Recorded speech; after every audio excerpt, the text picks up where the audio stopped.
อกตนโดยทุกคนจงประนมโดยทุกคนจงประนมพวกลูกหลานที่ได้เดินทางมาพวกลูกหลานที่ได้เดินทางมาได้ยินเสียงนกได้ยินเสียงกาดังมาวอนวอนวอนวิวอนวอนวอนวอนวอนอ่อนสอนหรือยังเป็นห่วง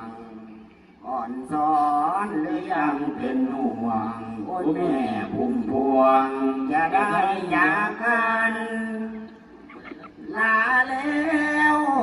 แก้วตาลา